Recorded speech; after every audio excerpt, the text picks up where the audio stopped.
This tale was passed down to us many years ago by our grandfather, beneath the wide shade of his ancient tree in Ghana. I was just a child then, sitting at his feet with my siblings and cousins, mesmerized by his voice and the wisdom that came with every word. He began with a statement that still echoes in my memory. No one can outrun death. No one can bribe it, not even kings or the rich. But then he paused, leaned forward, and added something strange, except for one man. He looked at each of us carefully, then asked a question that silenced even the most playful among us. What would you do if you discovered that the only person who has the power to end your life is your own son? The question struck us like thunder. As children, we were baffled, frightened, and curious all at once. We took turns offering our thoughts, some innocent, some wild, and others simply afraid. Long before the world ever heard of "the gods are not to blame," our grandfather told us this mysterious African story. It was filled with wonder, sorrow, and fate, a story that lingers long after it's told, one that will stir your soul, raise goosebumps on your skin, and awaken the deepest questions in your heart. This is that story. They say, the chicken that sleeps early never hears the owl cry. But in the village of Susubiribi, Mr. Obrapa heard every cry of hunger, shame, and rejection. Life had been unkind to him. Poor as a church mouse and mocked more than a village drunk, he was the man everyone avoided. They said he carried bad luck in his breath. No woman would even spit in his direction, and at family gatherings his name was never called. Even the town's goats had more respect. One afternoon, after being paid a small token to weed a farm, Obrapa trudged home through a lonely forest path. The sun was biting, and his belly growled louder than the forest crickets. Suddenly, he spotted an old woman ahead, wobbling under a bundle of firewood stacked high on her head. Her back curved like a question mark. "Let me help you, Mama," Obrapa offered. The woman turned, her eyes sharp despite her wrinkles. "And why would a man the world has thrown away help me?" she asked. Obrapa sighed.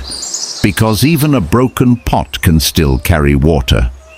She hesitated, then handed him the firewood. But the moment Obrapa took it, his knees almost buckled. It looked like dry sticks, but it felt like he was lifting a bag of wet cement. "Hey, what kind of wood is this?" he whispered under his breath. Yet, too ashamed to complain, he struggled forward, panting like a dying dog. "Where are we headed?" he asked. The old woman smiled strangely. "Nowhere, because everywhere belongs to me." Obrapa blinked. That didn't make sense. Was she mad? As they walked deeper into the forest, no huts, no humans, no signs of life, Obrapa's curiosity burned hotter than his aching shoulders. What strange spirit had he agreed to help? Every step they took made the firewood heavier. Not just heavier, but dangerously unbearable. Obrapa felt his knees crack under the weight, and his neck strained as though a boulder had been tied to his spine. He staggered, gasping, his sweat soaking the tattered shirt that clung to his back like a curse. But just when he thought his bones would snap and his spirit give up, something strange happened. The weight began to fade, gradually, then rapidly. Within seconds, it was as if he were carrying nothing at all, just air, light and soft. He stopped in his tracks and turned around sharply. The old woman's eyes gleamed. "It's too light now, isn't it?" she asked, her voice both kind and eerie. Obrapa nodded, trembling. "Yes. What is this? How can this be?" "Imagine your burdens becoming lighter," she said, "or having no burden at all. How would you feel?" I would feel alive," Obrapa whispered. She smiled, and suddenly her face looked older, far older. Her eyes weren't those of a mere human, but deep wells filled with stars and shadows. "I am more than 1,000 years old," she said. "I have seen kings born and buried, warriors rise and fall, lovers turn into enemies, and traitors become heroes. I know every soul's path, and yes, Obrapa, I know your destiny too." Obrapa's lips quivered. "How is that possible?" She laughed, a sound like dry leaves swirling in the wind. "Tell me," she said, "what do you desire? What can I do for you to make you happy? Speak, and your wish will be granted." Obrapa dropped to his knees. His voice cracked as he cried, tears carving tracks through the dust on his cheeks. "If you know destinies, then tell me mine." The woman's eyes dimmed with something close to sadness. Then she threw back her head and laughed, a long, echoing laugh that startled even the trees. "Your destiny," she said slowly, "is greater than your mind can carry. You will become the richest man not only in this village, but across the entire kingdom. Gold will chase you. Your name will be sung. People will bow when you pass. But," she paused, "your greatest enemy will be your own son."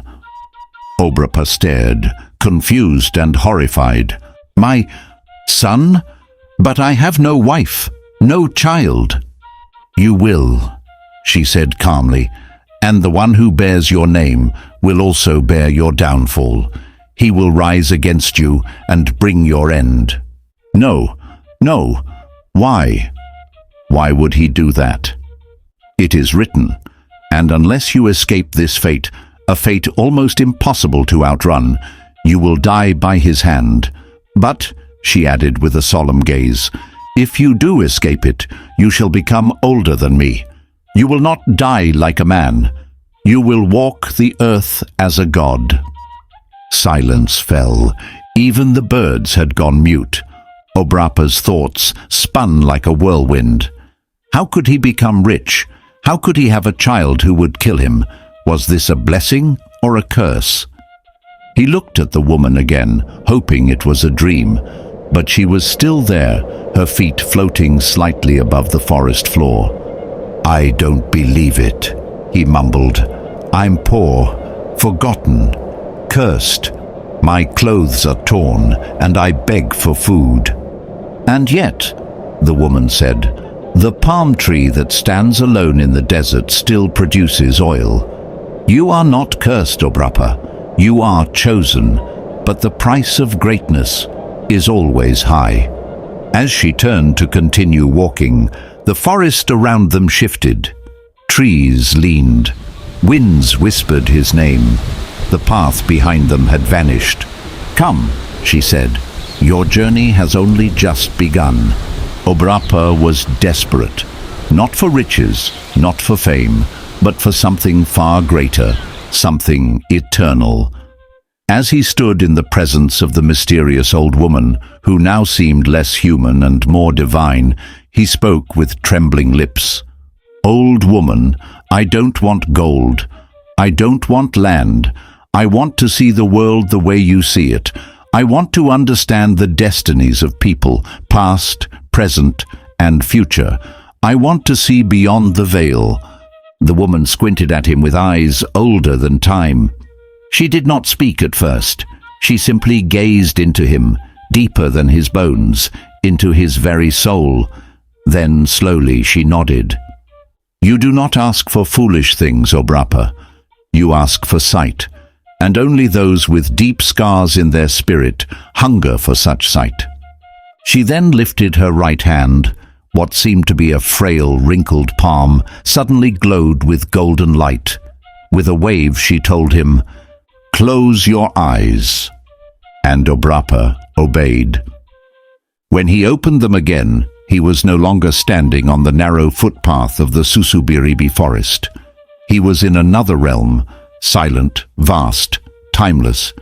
Before him was an ancient courtyard carved from crystal stones and breathing trees. In its center was a blackened clay pot, pulsing with a strange light. The pot looked as if it had lived 1,000 centuries. "That," said the woman, though her voice was now echoing like thunder from the sky, "is the pot of time. It holds the water of longevity. It carries the sight of ages, past, present, future. Drink." Obrapa's hands trembled as he scooped a cup of the sacred water. The liquid was thick like oil, glowing softly like moonlight. He drank. In that instant, his eyes rolled backward. Visions burst into his mind like lightning across the sky. He saw kingdoms rise and fall. He saw the birth of his village and the death of future cities. He saw the faces of men yet to be born and the cries of babies already forgotten. Time folded in on itself like a spider spinning its web. And the woman? She had transformed. No longer was she the fragile, bent figure of a village elder. Before him now stood a colossal being, radiant and terrifying, a divine entity of immense presence, standing taller than any tree he had ever seen. Her skin glistened like polished obsidian. Her hair was like flowing galaxies. Her eyes contained stars. "Who are you?" Obrapa asked in awe. "I am older than your gods. I am one of the Watchers, what your world calls the Anunnaki, or in other tongues, the Ancient Ones. I came in flesh, so you would listen." Obrapa could barely breathe. The being placed her luminous hand on his forehead. "From this day, you will see what others cannot. You will read destinies in the lines of their palms, but you must never lie. Say what you see and nothing more. And remember, if you ever escape your son's destiny, the one I foretold, you will not only live longer than me, but you shall be counted among us, the immortal ones." Then everything faded. Like mist before morning sunlight, the realm dissolved, and Obrapa found himself standing just a few meters away from his home in Susubiribi. His hoe was gone. The bundle of firewood he had carried for the woman was nowhere to be found. The sky above him was golden with sunset, and the wind carried whispers. Just as he took his first step forward, a group of villagers gasped. "Hey, Obrapa," one of them shouted. Are you a ghost? You disappeared 3 weeks ago. We thought wild animals had devoured you, but to be honest, we didn't even bother looking for you." Obrapa's heart skipped. 3 weeks? He thought he had only been gone a day. He staggered into the village in silence, dazed, but changed. Something inside him had shifted. To confirm whether his experience was real or just a figment of madness, he approached one of the men at the village square, Kojo, the same man who once mocked him for being poor. "Kojo, please," Obrapa pleaded. "Let me see your palm for a moment." Kojo sneered. "You? After vanishing like a lunatic in the bush, now you return reading palms. What snake bit you in the forest?" "Please," Obrapa insisted, his voice sincere and humble. "Just give me one chance." Kojo reluctantly stretched out his hand, mostly for amusement. Obrapa took it, his fingers trembling as they traced the lines. Suddenly, his eyes widened. "Kojo," he said seriously, "don't go to the farm tomorrow." Kojo blinked. "Why?" "A snake waits for you there. A green viper hidden near the cassava mound. If you step into the field, you will be bitten, and the venom will claim your leg." Kojo burst into laughter, and the other villagers joined in. So now Obrapa has become a prophet, madness from starvation. Kojo snatched his hand away and spat on the ground. "You are cursed, Obrapa. Go and bath. The bush has twisted your brain." That night, Obrapa sat alone under the moonlight. He remembered the woman's words. Say what you see. Do not lie. By the following morning, the entire village was in uproar. Kojo had gone to the farm, and just as Obrapa had said, a snake had bitten him on the ankle, a viper. He screamed so loudly that 2 other farmers nearby had to carry him home. His leg had swelled like a drum. He was barely breathing when they brought him to the herbalist. Whispers spread like wildfire through Susubiribi. Didn't Obrapa warn him? Obrapa is not mad. Could he be gifted? The herbalist sat Kojo down beneath the neem tree, his voice low and grave. The poison has spread deep into your leg, he said, shaking his head slowly. Nothing I give you now will stop it. The only way to live is to lose the leg. Kojo's face twisted with disbelief. What do you mean? Cut it off? Never. Take me to Obrapa. He saw this before it happened. Maybe he can stop it. Maybe he knows how to reverse it. They carried him through the village. Eyes followed in silence, heads turned. Some pointed, some whispered. Obrapa, now wearing a calm but distant expression, waited for them under the same tree where he used to beg for food. Kojo's voice trembled with desperation. Obrapa, please, you warned me. You saw it. Help me now. But Obrapa looked into his palm again and shook his head gently. I only see what is written. I do not change it. The drum that beats the funeral is not the one that carries the corpse. I warned you, but you laughed. Kojo wept. A grown man with one leg decaying, begging a man he once mocked. A few days later, the sound of a bone saw echoed from the herbalist's hut. Kojo's leg was gone, and just like that, fear turned to belief. By the next sunrise, Obrapa's doorstep was flooded with villagers. Some came with questions, others came with trembling hearts, but all came with payment. Bags of cowries, small pieces of gold, a few even brought diamonds. Obrapa had tasted poverty. Now he tasted power. He knew the gift was sacred, but the hunger in his belly from years past still echoed. So he began to charge. You want to know your destiny, he said, holding out his palm. Then your offering must be worthy of the truth. One morning a respected trader came to him, his robes clean, his sandals new. Obrapa studied his palm carefully, his eyes narrowing. He looked up slowly and said, You think your son is your son, but he is not. You cannot father a child, and if your wife gave you one, then your wife gave herself to another. The man's eyes widened. His wife, seated quietly beside him, began to shake. Lies, the man snapped. Tell me it's not true. Obrapa didn't speak. He only stared into the woman's soul. Finally, her lips broke. She dropped to her knees and cried, I'm sorry. I didn't know how to tell you. The child is not yours. I was barren for 10 years. I only wanted to make you happy. The silence in Obrapa's compound was like thunder. Women gasped. Men shifted uncomfortably. The man stood still as stone, his mouth dry, eyes wet. But the story didn't end there. Another man came to Obrapa, an old farmer who walked with a crooked back and fingers like roots. He offered yams and begged for his fortune. Obrapa held his hand. You have been stealing, he said coldly. Not once, not twice, but for many years you stole cassava, cocoa, and plantain from another man's land.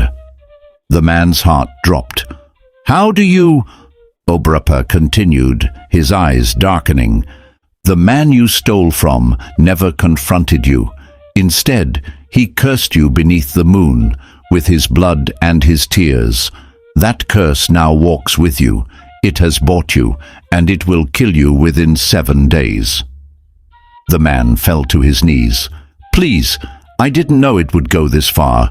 I only took to feed my family." Obrapa turned away. "Even a bird that steals for its chicks still flies into the hunter's net. The curse has teeth, and you are already bleeding." The fear on the man's face could break stone. He left without a word, his footsteps heavier than his sin. Then came the pregnant woman. She was young, maybe 20, her belly round with life, her eyes filled with hope. She came with her mother, both of them whispering prayers. Obrapa placed his hand on her palm, but immediately he looked away. The woman's heart began to beat faster. "Please, tell me what you see." He hesitated, but he had vowed never to lie.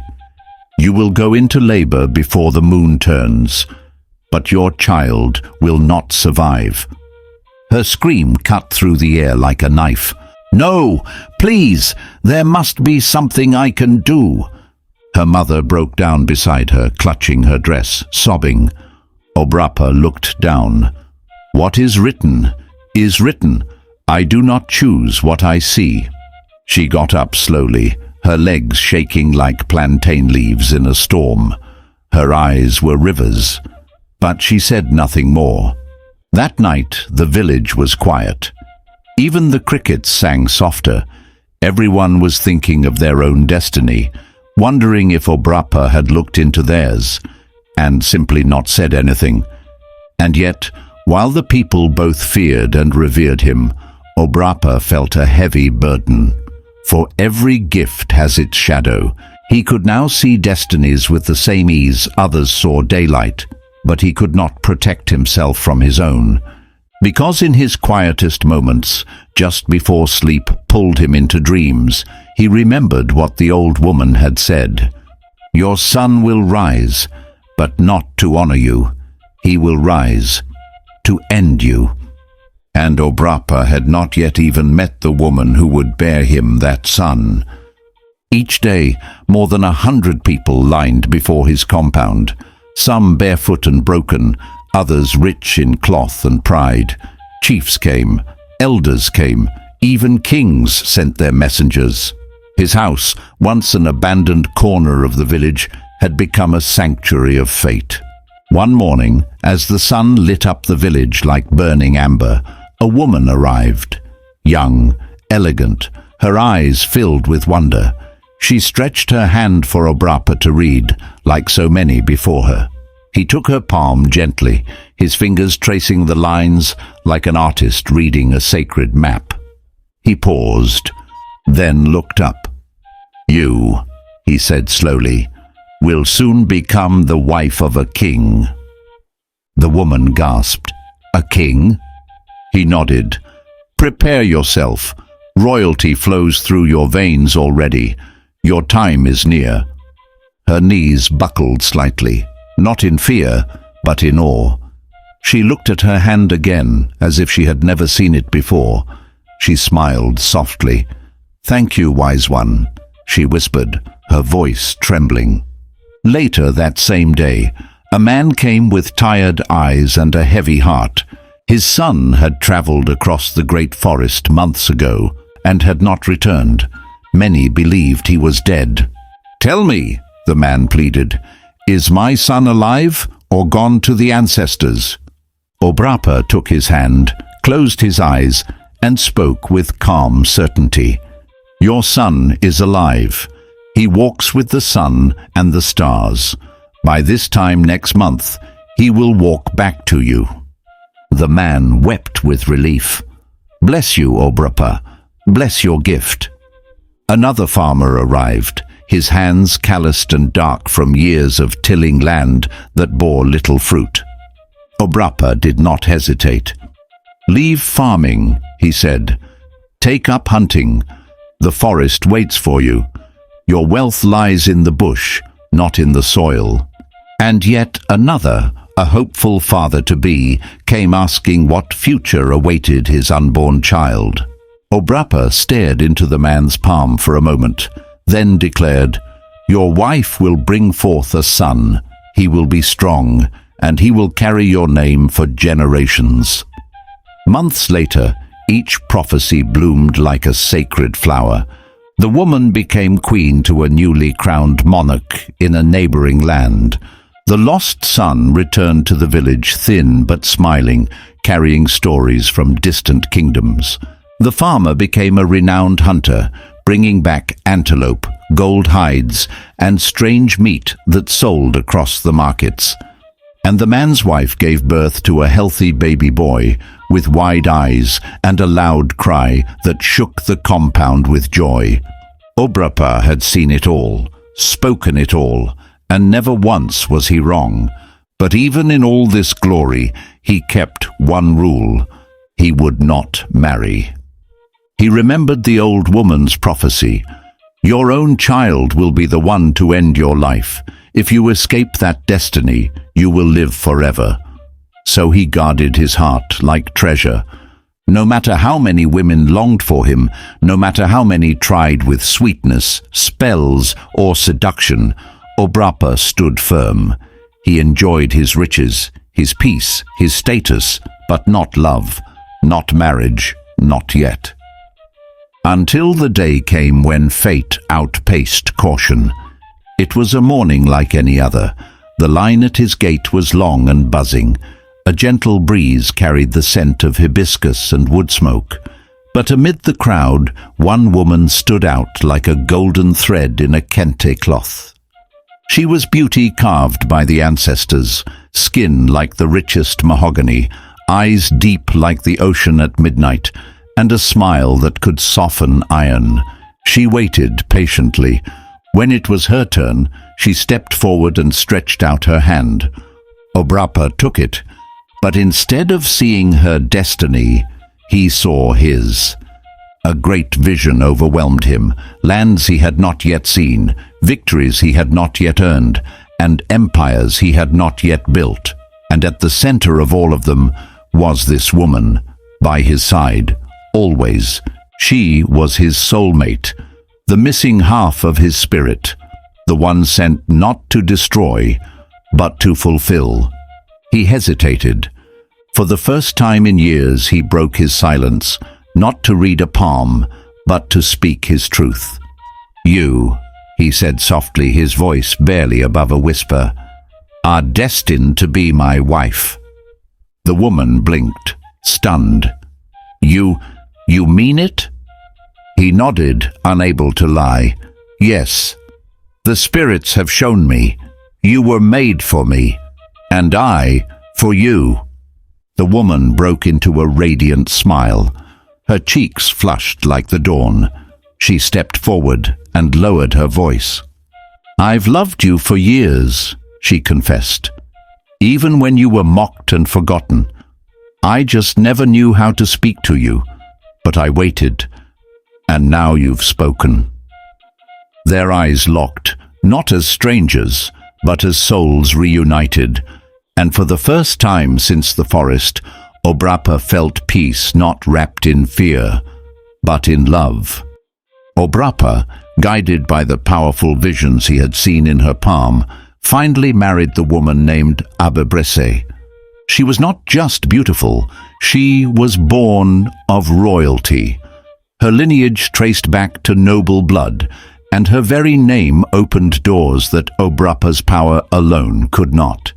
Through her, the gates of kings and chiefs welcomed him. Rich men sought his counsel. Lands were gifted to him like kola nuts at a royal durbar. Gold flowed into his home, diamonds stacked like millet, cattle grazed his fields. Obrapa had truly become not just a seer, but a legend. He had never known such joy. And in those early months, it seemed like destiny itself had taken a new path, dancing in his favor. His house expanded, servants came, musicians played at night in his compound. Abebrese walked beside him like a queen, admired and envied by many. Then, one quiet night, under the still gaze of the moon, Abebrese placed his hand gently on her stomach and whispered, "I'm with child, At first, Obrapa smiled, but then he froze. The old woman's voice returned like a whisper from the other side. "Your own son will become your greatest enemy. He will rise, and he will end your life." His smile faded. Fear gripped his heart like a python wrapping itself around a goat. All the gold in the world could not buy the peace he had lost in that moment. He could feel the cold sweat down his spine. His eyes looked at Abibresse differently, not with hate, but with dread. Could the son in her womb truly be the end of him? But he reminded himself, "She also told me, if I can escape this fate, I will become greater than her, immortal."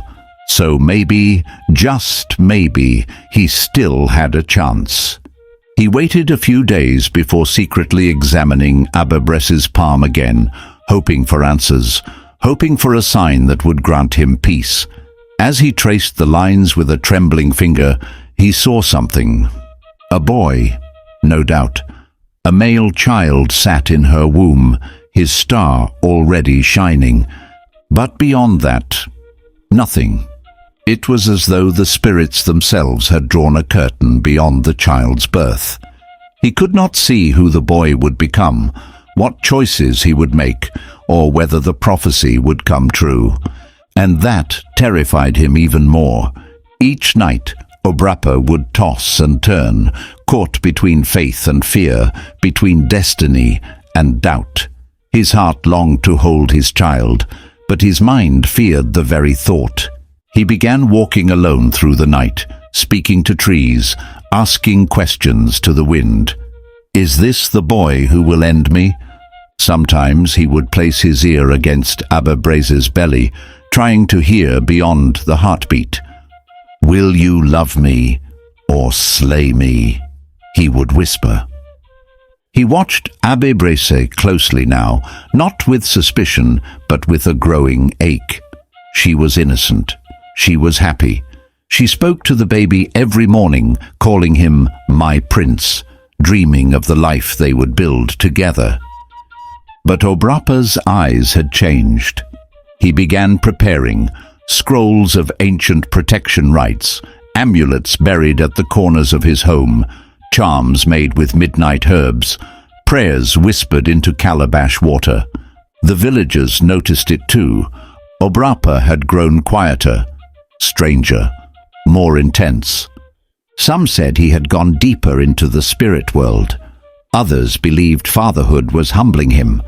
But no one knew what truly warred within him, the hope for immortality versus the shadow of his own death.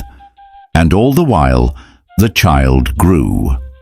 As the sun rose and fell, Obrapa counted days, not by calendars, but by the swelling of Abibresse's womb. The day of reckoning drew near, and he still had no clear answer. Would this be the son of light, or the shadow of his end? Only time would tell. In the next episode of Ananse Web of Tales, we will uncover what awaits Obrapa, his fate, the destiny of his unborn child, and the powerful decisions he must take as a father torn between love and fear. Would you run from such a prophecy or embrace it? Let us know in the comments. What would you do if your own child was destined to become your downfall? Subscribe to Ananse Web of Tales for more captivating African stories, folklore, mysteries, and moral lessons. Share this video, comment below, and let us know where in the world you are watching from. See you in the next chapter of this timeless journey.